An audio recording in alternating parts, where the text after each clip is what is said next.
Well, happy Friday to you. It's been a few Fridays since I did a talk, so it's about time. I did go a little quiet. Partly of that was due to travel. I've been doing quite a lot of traveling of late. Incredible amounts of snow at Lake Tahoe, a little bit of skiing, but mostly work related. And those that don't know what I do, I'm actually, I always like to find what the description is for me. I'm more of a location data guy, so I've lived in GIS. I do a lot of work now in the remote sensing world. So all location data, but it's become a much wider world for me. It was interesting. Another reason I've gone quiet actually is because of the response to the GeoChatGPT piece that I put out, and I'm just going to put it on the screen now. More narrowly focused, but probably going to go much broader. Just to look at the response, and you're looking at it now on the screen, it was really a very simple question and answer. So in the same way that ChatGPT works, but geocentric. The question was really around vegetation management, and the answer was really stepping through how to get to a place where someone who is involved in vegetation management, whether it be a manager in the office or an arborist that's got to go out and cut things, can understand exactly where those challenging trees, vegetation are that threaten a transmission line. This way, again, in my mind, this was related to utilities and transmission lines. So it was really very much kind of a guided walkthrough as to how to get, how to answer that question and how to solve the problem. I'm using the analogy of it really wasn't the cooked pizza, it was the ingredients and the recipe to make that pizza. So anyway, it was something that I put out there, and I was frankly flabbergasted by the response. And you'll see now in this graphic, as of today, how many people have actually, how many impressions there have been for that. So it was really been a viral post, and I suspect that some of that was built off of the back of the fact it was ChatGPT, so that's been getting a lot of hype.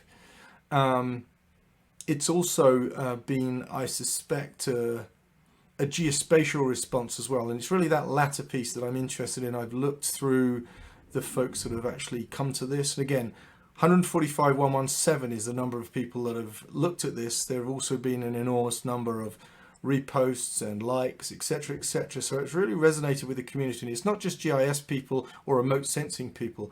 There has been a really wide spectrum of people have come in, looked at this, liked it, looked at my profile, etc., etc. So there's something that's there. I'm wondering what that actually means.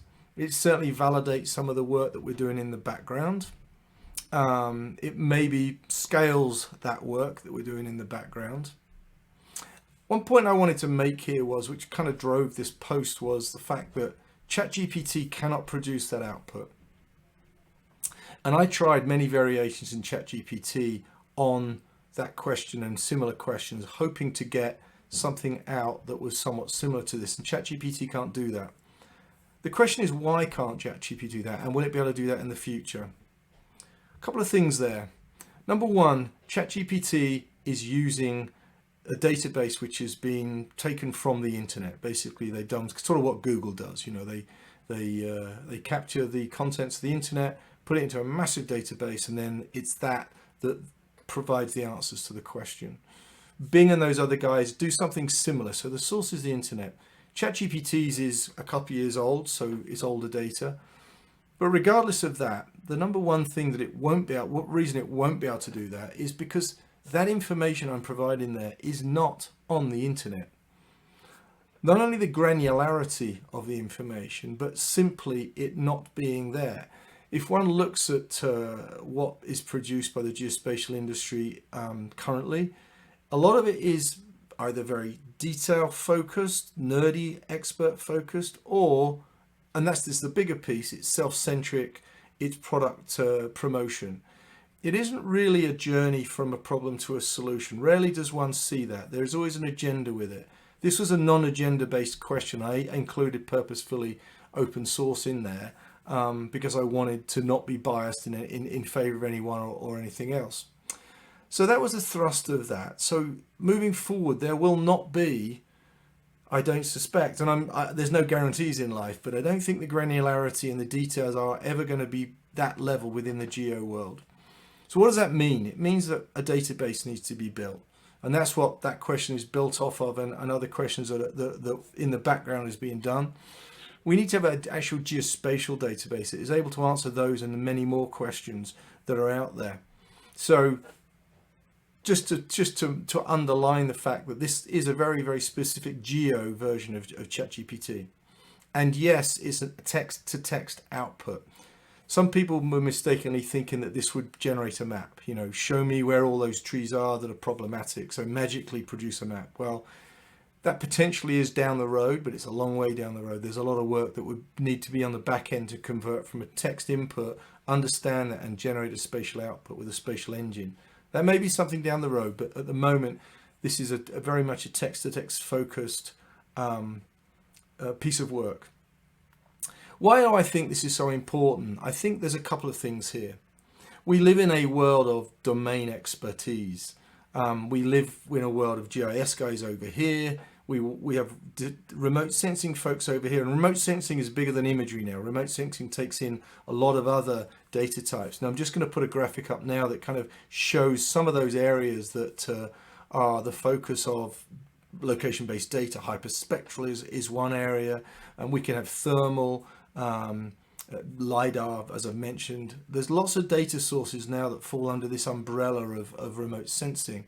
They all produce output, which is location-based output. So we have these experts in different domains focusing their particular areas. They're not necessarily knowing what the other group are doing.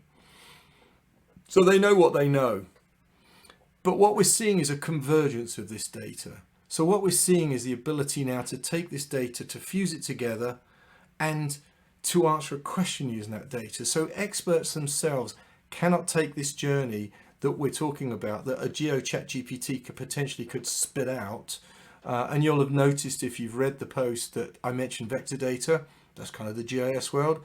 And I spoke about hyperspectral data, understanding the species of trees, if they're alive or dead. That's the remote sensing world. Is there one expert that knows all of that? No, there isn't in today's world. There will be in the future world, but there isn't today. So GeoChatGPT can help experts understand other domains and drive down a technical path to solve a problem. But I think the bigger thing about this is the fact that we have a non-expert group, which is the opportunity for geospatial. My big focus is how do we get geospatial out of the expert domains into the wider world? Well, if we have a GeoChatGPT that's able to answer location-based questions, could be a tree, that I'll post another similar question in the near future about site selection.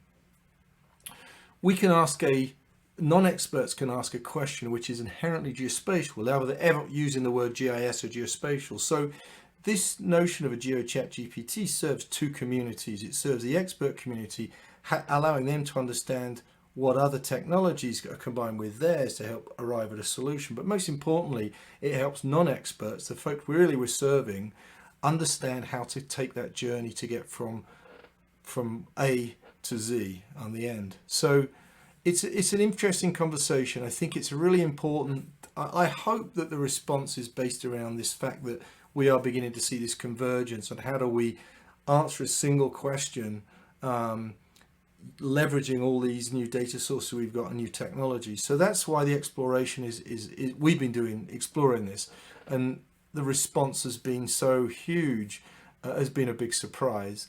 But I would underline that the initial focus of the work is really to build a recipe, and I mentioned that earlier on.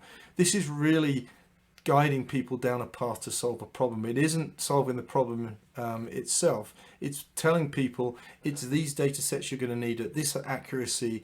It's these steps you're going to need to take to bring these things together. It's maybe these platforms you need to use to actually visualize that data, ask more questions of that data.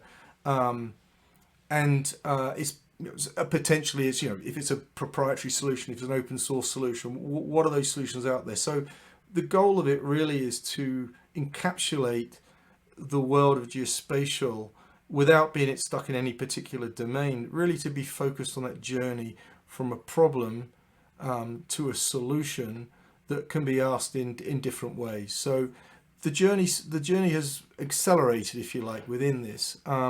And I'm not sharing huge amounts on it because we're still very early into the game, and I apologize to those that think it's actually now ready to go. It's still work in progress and there's lots to be done. I am interested in people's feedback. I am interested in people's thoughts on why that resonated so much with folks, and the content what I'm talking about here. If there's we believe there's real value in producing what we're talking about here, GeoChatGPT, with its own database. I mean, a rich, larger database and that has the ability to answer specifically that granularity geospatial question. So I really welcome your feedback. Please comment on this post and others that I've put out there. Feel free to reach back to me directly on LinkedIn, and I'll continue down this journey. But it has been a fascinating few weeks to actually produce something that's gone viral. And again, for me, it's much more of the why it's gone viral. So I look forward to your feedback, and I'll continue to do more of these videos. Thanks ever so much for watching.